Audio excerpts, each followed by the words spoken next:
चर्चा में है। इस मामले में पीड़ित पर से हाईकोर्ट आया है कि नहीं?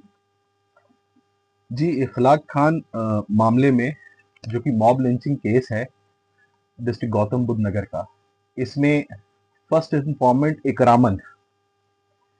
इकरामन इखलाक की वाइफ वो हाईकोर्ट इलाहाबाद में आई हैं।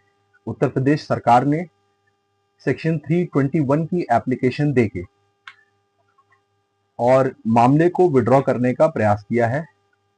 सेक्शन 321 की एप्लीकेशन जो नैती है, जो कानून है, वो ये कहता है कि पब्लिक प्रोसिक्यूटर देगा, सरकार का उसमें कोई हस्तक्षेप नहीं होना चाहिए। पर इस मामले में 26/8/2025 में प्रमुख सचिव से, विशेष सचिव से चलते हुए, डिस्ट्रिक्ट मजिस्ट्रेट के होते हुए ये लेटर फाइनली पब्लिक प्रोसिक्यूटर के पास पहुंचा, डीजीसी से एडीजीसी तक पहुंचा और 321 की एप्लीकेशन, 321 सीआरपीसी की एक एप्लीकेशन फाइल की गई। अब इस 321 की एप्लीकेशन में तकरीबन 16 पॉइंट्स दिए गए हैं और जो ग्राउंड्स पब्लिक प्रोसिक्यूटर ने इसमें लिए हैं वो ग्राउंड्स सारे के सारे इमेजिनरी हैं, इलीगल हैं, केस के फैक्ट से मैच नहीं करते और मोस्ट इंपॉर्टेंटली अनकॉन्स्टिट्यूशनल है। 321 की पावर्स जो मिली हैं वो पब्लिक इंटरेस्ट और पब्लिक ऑर्डर के लिए मिली है। न पब्लिक इंटरेस्ट इससे सॉल्व होता है कि मॉब लिंचिंग के अपराधियों को छोड़ दिया जाए, इससे कोई पब्लिक इंटरेस्ट नहीं होता, और ना पब्लिक ऑर्डर पे कोई फर्क पड़ता है। और ये पावर 321 की पब्लिक प्रोसिक्यूटर को एक्सरसाइज करनी थी अपनी फ्री माइंड का इस्तेमाल करके, विदाउट एनी प्रेशर और governance from the government. But public prosecutor ने यहाँ पे एक डायरेक्टली एक तरीके से सरकार का ऑर्डर फॉलो किया है। उनका ना फ्री माइंड का एप्लीकेशन है, ना इसकी कॉन्स्टिट्यूशनैलिटी कहीं स्टैब्लिश हो सकती है। अब सवाल ये आता है कि ये यहाँ पे आई हैं तो क्यों आई हैं? देखिए, 321 की जब भी केस विड्रॉयल होता है तो उसकी दो स्टेजेस होती हैं।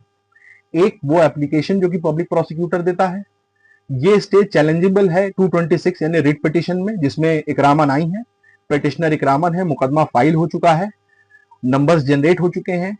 उम्मीद करते हैं कि या तो फ्राइडे को और या जिस दिन कोर्ट दोबारा खुलेगा 6 तारीख को, उस दिन इस रिट पे बहस हो जाएगी। दूसरी स्टेज 321 की है। अगर न्यायालय ये ऑर्डर दे देता है, अनुमति दे देता है कि हाँ ये एप्लीकेशन कबूली जाती है और मुकदमा विड्रॉ होगा, तो ऐसी सूरत में उस आदेश को चैलेंज किया जा सकता है क्रिमिनल रिवीजन में। हम फिलहाल क्रिमिनल रिट में आए हैं क्योंकि ये पहली स्टेज है 321 की, जहां हमने डिस्क्रिशन ऑफ पब्लिक प्रोसिक्यूटर को हमने चैलेंज किया हाईकोर्ट में। अब रही बात इसकी, this exercise of the state government, I am saying state government again and again because we have letters which we have annexed in the petition which clearly indicate the fact that this was a direct exercise by the executive body and not the discretion exercised by the public prosecutor. ये जो order है और ये जो application है public prosecutor की, completely illegal है, constitution के हर प्रोविजन का वायलेशन है, कोई पब्लिक इंटरेस्ट या पब्लिक ऑर्डर इससे स्टैब्लिश नहीं हो रहा है। एक बहुत गलत प्रेसिडेंट सोसाइटी में जाएगा। अगर इस तरीके के एग्जीक्यूटिव एक्सरसाइज ऑफ पावर होती रही तो सोसाइटी का सोशल ऑर्डर खराब हो जाएगा, मॉब लिंचिंग की घटनाएं बढ़ेंगी। ऐसी एप्लीकेशन, क्योंकि देखिए सरकार को जब भी काम करना है, सरकार स्टेट की सॉवरेनिटी को रिप्रेजेंट करती है, सॉवरेन कंट्री की सॉवरेन पावर को गवर्नमेंट रिप्रेजेंट करती है, पर गवर्नमेंट के ऊपर एक रोक है कि वो कॉन्स्टिट्यूशनल प्रोविजंस के अंदर रह के काम करे। कोई भी गवर्नमेंट का ऐसा आदेश जो कि कॉन्स्टिट्यूशनल प्रोविजंस को वायलेट करता है, वो हाईकोर्ट इलाहाबाद और सुप्रीम कोर्ट में चैलेंज किया जा सकता है। इसीलिए पूरी प्रणाली बनाई गई है कि गवर्नमेंट के किसी भी ऑर्डर को कॉन्स्टिट्यूशनल कोर्ट्स चेक कर सकती है कॉन्स्टिट्यूशनल वैलिडिटी के हिसाब से।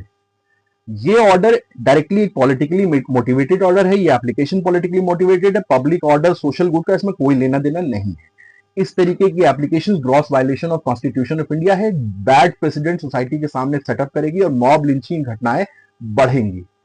ऐसा कौन सा पब्लिक गुड ऑब्टेन किया जा सकता है मॉब लिंचिंग के मेन आरोपियों को छोड़ के?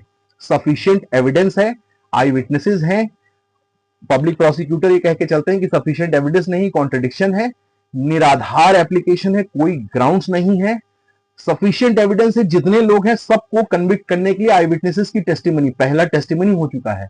ऐसी सूरत में विड्रॉ करना एक बहुत ही गलत उदाहरण पेश करेगा। अगर ये अलाउ किया जाएगा तो हर बड़ा अपराधी जो कि पॉलिटिकली मोटिवेटेड कहीं ना कहीं से हो जाएगा, उसके खिलाफ मुकदमे विड्रॉ हो जाएंगे। This is unconstitutional, this is bound to be set aside by the Honorable High Court. The Honorable High Court has the jurisdiction to test the discretion of the public prosecutor while making this application, and since this is completely unconstitutional, it is bound to be set aside. Yes, please. Next question. Answer भी इसमें हमारे आ गए कि किन आधारों पर वो high court आए, जैसा कि मिस्टर एडवोकेट सैयद उमर जामिन साहब ने बताया आपको कि 321 सीआरपीसी में हाई कोर्ट आए, और विधिक प्रावधान क्या कहते हैं इस पे भी I think I just answered, but I'll still elaborate. देखिए, the provision of section 321 CRPC has given immense powers in the hand of public prosecutor.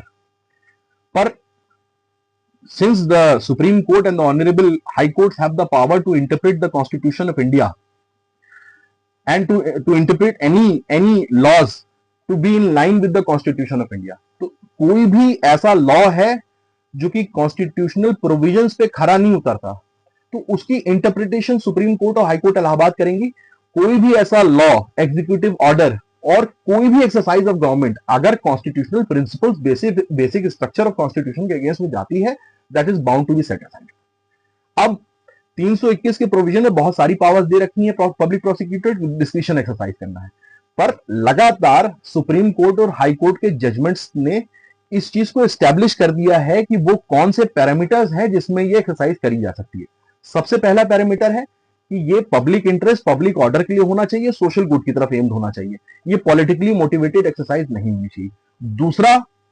दूसरा जो इंटरप्रिटेशन हुआ है वो ये हुआ है कि पब्लिक प्रोसिक्यूटर जब भी 321 की एप्लीकेशन मूव करेगा तो वो एप्लीकेशन जरूरी है कि उसका फ्री एप्लीकेशन ऑफ माइंड होनी चाहिए, सरकार की डिक्टेट नहीं होनी चाहिए। हमारे पास 26/8/2025, 10/9/2025, 12/9/2025 और 16/9/2025 के सरकारी आदेश हैं जिसमें स्पष्ट रूप से पब्लिक प्रोसिक्यूटर को लिटरली डायरेक्ट किया गया है, आदेशित शब्द आया है कि आप ये मुकदमा विड्रॉ करिए। तो यहां पे पब्लिक प्रोसिक्यूटर की फ्री एप्लीकेशन ऑफ माइंड तो रही ही नहीं। दूसरी बात, पब्लिक प्रोसिक्यूटर की जो एप्लीकेशन है वो एकदम फ्लिम्सी ग्राउंड्स पे है, गलत फैक्ट्स को पिच कर रखा है उन्होंने, कोर्ट को मिसलीड करने का प्रयास किया है। और सबसे बड़ी बात यह है कि 321 की एक्सरसाइज आप कभी भी कॉन्स्टिट्यूशनल मैंडेट को वायलेट करने के लिए नहीं कर सकते। हाई कोर्ट इलाहाबाद और सुप्रीम कोर्ट इसी काम के लिए यहां पे स्थापित है कि कॉन्स्टिट्यूशन के किसी प्रोविजन का वायलेशन ना हो। ये clear violation of constitution of India है and I am sure it is bound to be set aside. आज की तारीख में 18 तारीख की वहां के कोर्ट बिलों ने डेट दी थी ऑब्जेक्शन फाइल करने की अपनी एप्लीकेशन को। वहां पे इसके लिए तारीख ली जा रही है। कोर्ट को इन्फॉर्म किया जा रहा है कि हाई कोर्ट इलाहाबाद में रिट पिटीशन पहुंच चुकी है, पब्लिक प्रोसिक्यूटर के इस ऑर्डर को हम लोग चैलेंज कर चुके हैं और या तो इसकी सुनवाई 6 या 7 जनवरी में होगी, क्योंकि विंटर लीव आ गई है, नहीं तो परसों नसों में ही होती। सर आपका परिचय? आई एम सैयद उमर जामिन, एडवोकेट, हाई कोर्ट इलाहाबाद।